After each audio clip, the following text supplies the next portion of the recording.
Hey friends, I'm Vidushi and I'm back with more interesting videos. Or maybe not so interesting for some of you, but interesting for me.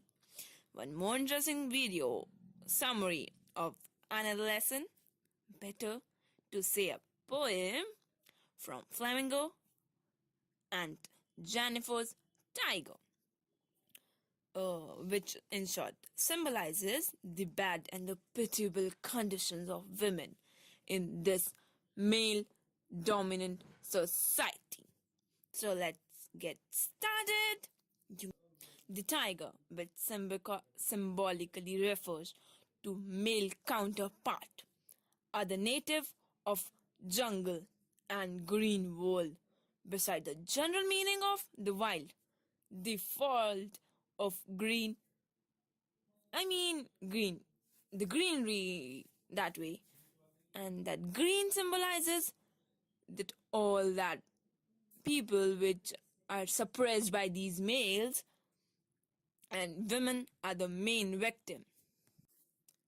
Hope you'll agree. I know you'll agree. Okay. Some say that all people are like, all males are like that, but normally we are like that, or we were like that. So, okay. Coming back to the topic, it can also symbolize the tiger, it can also symbolize the evil and the viciousness of the male dominance and jealousy. Fearlessness of the ferocity of tiger is highlighted here. On Jennifer's nervousness and timidity are the sharp contrast to wild ferocity of the tiger, who are not afraid of hunting men. Unlike Aunt Jennifer, the tigers fear nothing. Nothing.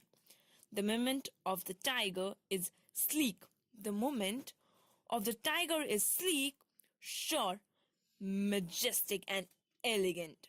They are sure of their purpose, gallant, and confident. The confident they hold. They move ahead undeterred. They don't give a damn for anything going around. They just move on the path they want.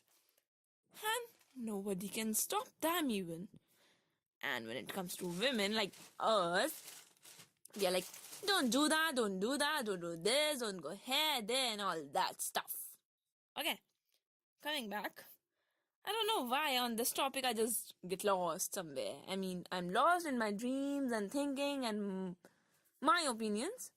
Confident and they can do whatever they wish like and all that, okay? Now, Aunt Jennifer depression at the hand of her husband. She feels so nervous and terrified that her hands shake, flutter when she sits down to knit. Male domination on Jennifer has become a nervous wreck. Okay? A broken piece, she has no confidence. She feels like she can do anything. So that way, okay? She finds it difficult to pull the convey needle through, through that piece of that tapestry, like the piece on which she used to knit, that piece. She feels like it's hard to pull that even because her hands were so shaky and because she is very nervous doing all that, okay? As she is facing so much mental suppression and this society isn't helping her. Why? Why is like, why we are not saying that it's a fault of male? Why? Okay, leave. Even I don't have the answer. So here, Aunt Jennifer has weakness, mental illness, more than her physical weakness. The expression is symbolic of male authority and power. Materially, money bends the women physically as well as mentally. Likewise, Aunt Jennifer is trapped in gender oppression and feels herself burdened by the authority of her husband.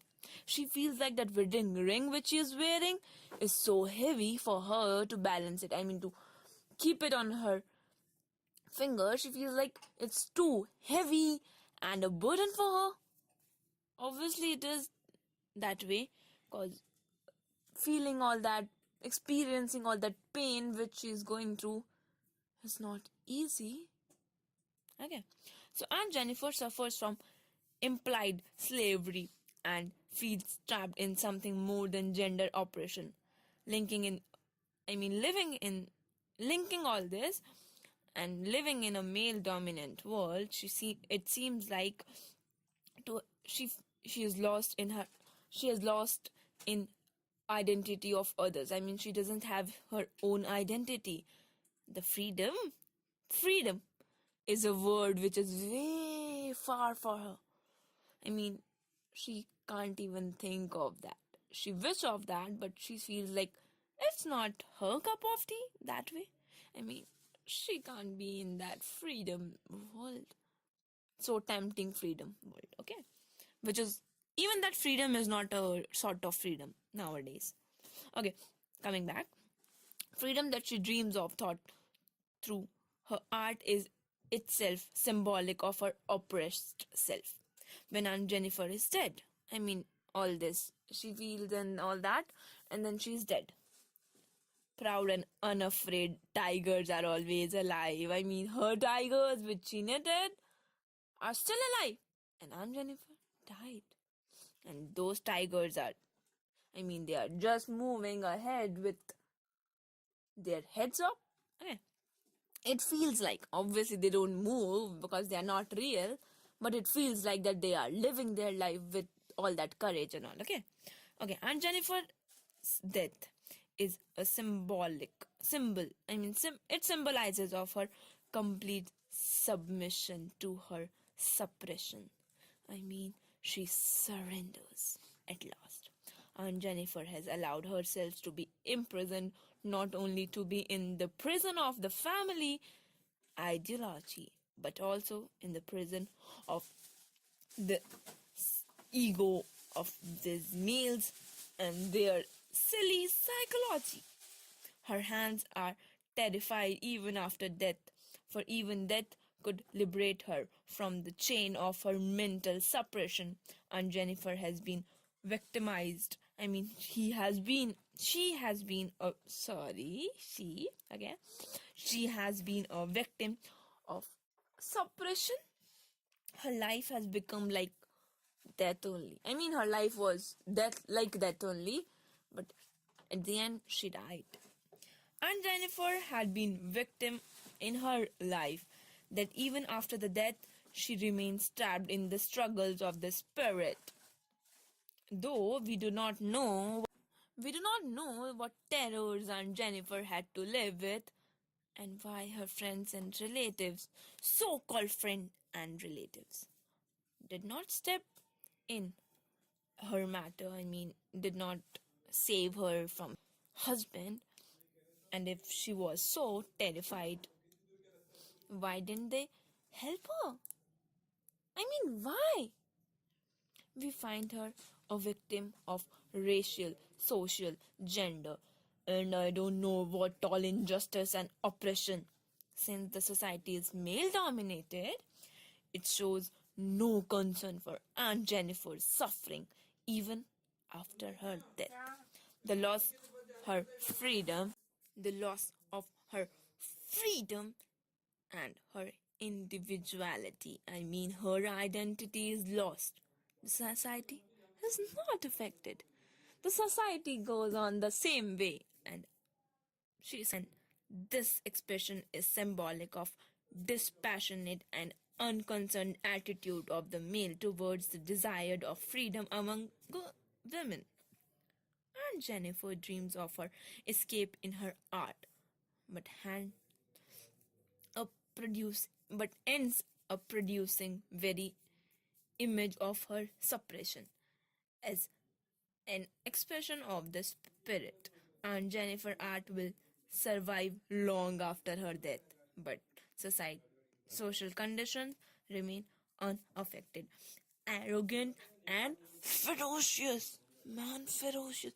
I mean, you all understand that. Okay.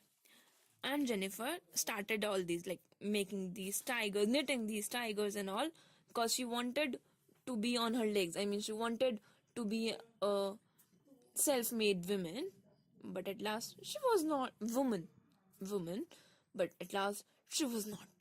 Even her art made her, forced her, and suppressed her. Okay. So thanks for watching, and hope, I can just hope, and it's up to you that you like it, but I hope you liked it.